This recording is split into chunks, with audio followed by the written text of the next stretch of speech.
মাননীয় শ্রী অগ্নিমিত্রা পাল।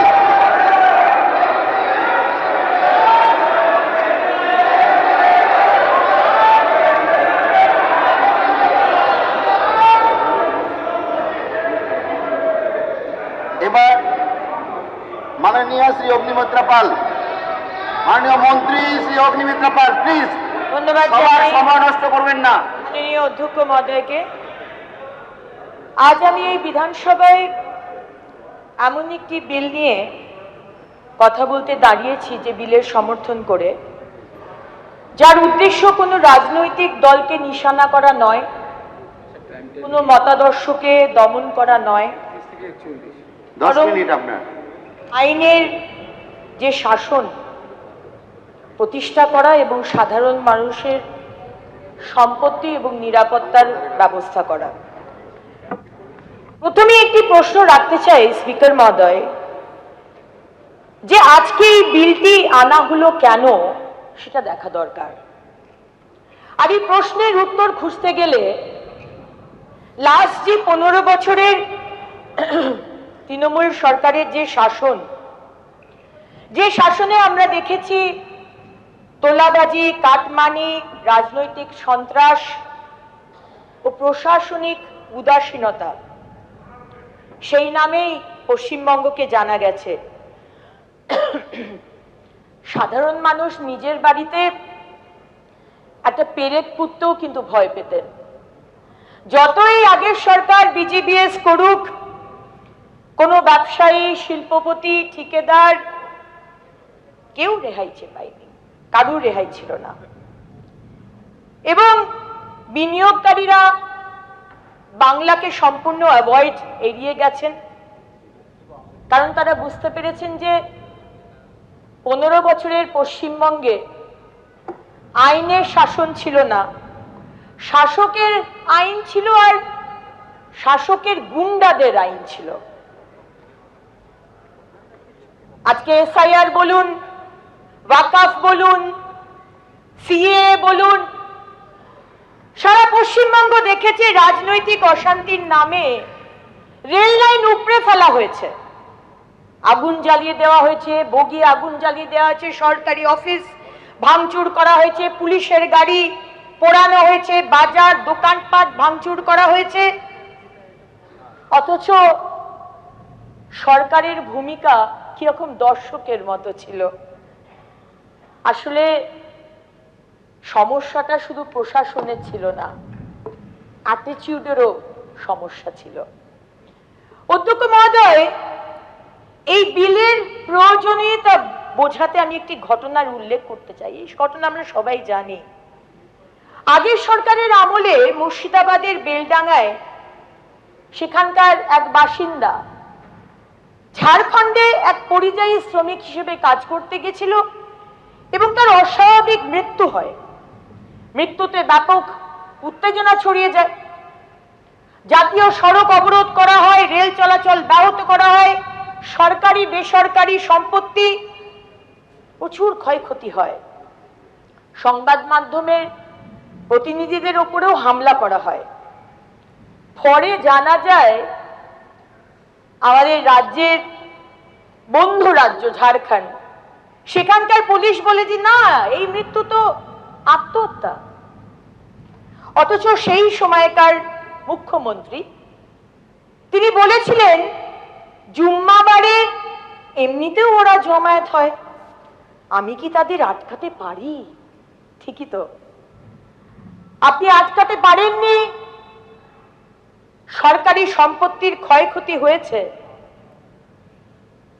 কিন্তু অধ্যক্ষ মহোদয়, প্রশ্ন হলো যে একটি মৃত্যুর প্রকৃত কারণ তদন্তের মাধ্যমে নির্ধারিত হওয়ার আগেই যারা বা যে নিজের হাতে আইন তুলে নেয় এবং জনসম্পত্তি নষ্ট করে, তার দায় সরকার বা সাধারণ মানুষ নেবে কেন?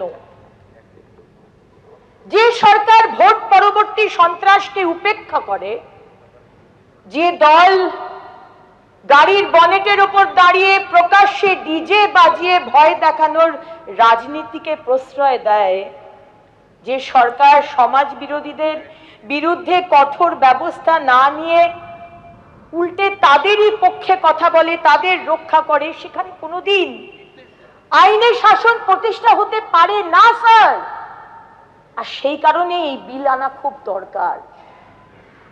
আমরা সবাই শুনেছি প্রাক্তন মুখ্যমন্ত্রী এক নেতাকে বলেছিলেন, তুই তো বোম বাঁধিস, অথচ পরবর্তীকালে সেই ব্যক্তির হাতেই শিল্প দেখার দায়িত্ব তুলে দেওয়া হয়েছিল। এটা যেন সেই বিড়ালকে মাছ পাহারা দেওয়ার দায়িত্ব দেওয়ার মতোই হয়েছিল আর কি। ফল কি হয়েছিল? গুন্ডারাই সরকারকে চালিয়েছে, গুন্ডারাই সরকারকে নিয়ন্ত্রণ করেছে, আর পুলিশ ফাইল মাথায় দিয়ে টেবিলের তলায় তারা লুকিয়েছিল। কিন্তু স্যার, বাংলার মানুষ তো সেই অধ্যায়ের ইতি টেনেছেন। আজকে আমাদের সম্মানীয় মুখ্যমন্ত্রী শুভেন্দু অধিকারীর সরকারকে নির্বাচিত করেছেন অন্যায়, দুর্নীতি, অপশাসনের বিরুদ্ধে যাতে আমরা ব্যবস্থা নিতে পারি। আর যে বিল আমরা আনছি তার মূল দর্শন কিন্তু খুবই সহজ।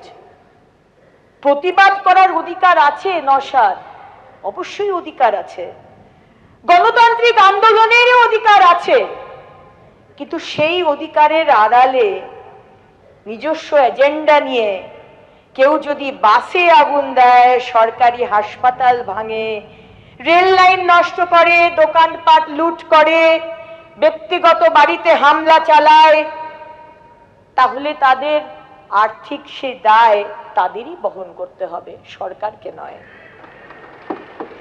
এতদিন কি হতো স্যার?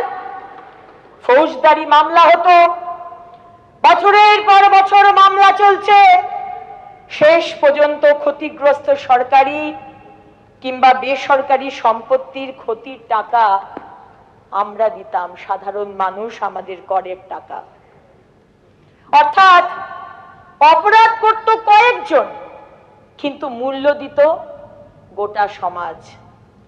এই অন্যায় ব্যবস্থা তো আর চলতে পারে না স্যার। এই বিলে তাই কমিশন গঠনের প্রস্তাব রাখা হয়েছে। এই কমিশন বিচার করবে কত টাকার ক্ষতি হয়েছে, কারা দায়ী এবং কার কাছ থেকে সেই ক্ষতিপূরণ আদায় করা হবে। শুধু যারা হাতে লাঠি নিয়ে ভাঙচুর করেছে তাদেরই নয় স্যার, যারা উস্কানি দিয়েছে, যারা পরিকল্পনা করেছে, যারা অর্থ জুগিয়েছে, যারা আশ্রয় দিয়েছে, প্রয়োজনে তাদের বিরুদ্ধেও আর্থিক দায় নির্ধারণ করা হবে। একজন বলেছিলেন, একটি নির্দিষ্ট সম্প্রদায় চাইলে হিন্দু সম্প্রদায়ের 12টা বাজাতে 1 সেকেন্ডেরও কম সময় লাগবে।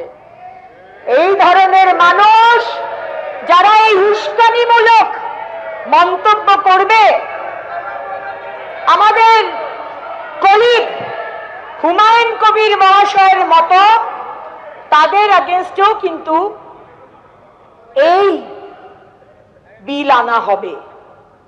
কারণ স্যার, অপরাধ তো শুধু হাত দিয়ে হয় না, অনেক সময় মস্তিষ্ক দিয়েও হয়।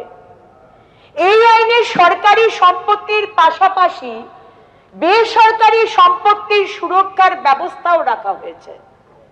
কারো দোকান ভেঙে দেওয়া হলো, কারো বাড়িতে আগুন লাগানো হলো, কারো ব্যবসা ধ্বংস হলো, তিনি ক্ষতিপূরণের আবেদন করতে পারবেন। এটি সাধারণ মানুষের অধিকারের আইন স্যার। বিরোধী বন্ধুদের একটি কথা স্পষ্ট করে বলতে চাই, এই আইন কোনো রাজনৈতিক প্রতিহিংসার অস্ত্র নয়। এই আইন রাজনৈতিক রং দেখে প্রয়োগ হবে না। কারণ আপনারা জানেন যে এই কটা দিন আমাদের সরকার এসেছে, রাজ্য পুলিশ অনেককে অ্যারেস্ট করেছেন, গ্রেপ্তার হয়েছে, কিন্তু একজনেরও কিন্তু এখনো বেল হয়নি। আইনের চোখে সবাই সমান। এই সরকার, সম্মানীয় মুখ্যমন্ত্রী শুভেন্দু অধিকারীর সরকার প্রতিশোধের রাজনীতি করে না, এই সরকার আইনের রাজনীতি করে। আমাদের উদ্দেশ্য পশ্চিমবঙ্গকে এমন একটি রাজ্যে পরিণত করা যেখানে আইন ভাঙার আগে অপরাধী 10 বার ভাববে, যেখানে প্রতিবাদ হবে কিন্তু ভাঙচুর হবে না, যেখানে আন্দোলন হবে কিন্তু আগুন জ্বলবে না, যেখানে মতভেদ থাকবে কিন্তু সম্পত্তি ধ্বংস হবে না। এই বিল সেই বার্তাই দিচ্ছে স্যার। আমি আবারও পরিষ্কার করে বলতে চাই, এই আইন নিরপরাধ মানুষের বিরুদ্ধে নয়, এই আইন শান্তিপূর্ণ আন্দোলনের বিরুদ্ধে নয়, এই আইন শুধুমাত্র তাদের বিরুদ্ধে যারা গণতন্ত্রের নামে নৈরাজ্য সৃষ্টি করে এসেছে বা করতে চায়, যারা সাধারণ মানুষের সম্পত্তি ধ্বংস করে, যারা রাষ্ট্রের সম্পদ নষ্ট করে। আমরা ভয় দেখাতে আসিনি স্যার, আমরা দায়িত্ববোধ জাগাতে এসেছি। আমরা প্রতিহিংসা নয়, জবাবদিহিতা, অ্যাকাউন্টেবিলিটি প্রতিষ্ঠা করতে এসেছি। আমরা দমন নয়, আইনের শাসন চাই। আজকের বাংলা আর সেই বাংলা নয় যেখানে গুন্ডারা রাজনৈতিক পরিচয়ের আড়ালে নিরাপদ থাকতো। আজকের বাংলা আইনের বাংলা, জবাবদিহিতার বাংলা, সাধারণ মানুষের বাংলা। আর শেষে স্যার, সুকুমার রায় ছন্দের ধারাতেই বলতে চাই, মিটিং হবে, মিছিল হবে, সভা হবে, অবশ্যই হবে, বাধা দেবে কে? কিন্তু যদি ভাঙচুর করো, ছাড় পাবে না সে। করের টাকায় ক্ষতি পোষার দিন গিয়েছে কবে? ভাঙলে এবার ক্ষতিপূরণ দিতেই হবে তবে। ধন্যবাদ স্যার। এবিপি আনন্দ, এগিয়ে থাকে, এগিয়ে রাখে।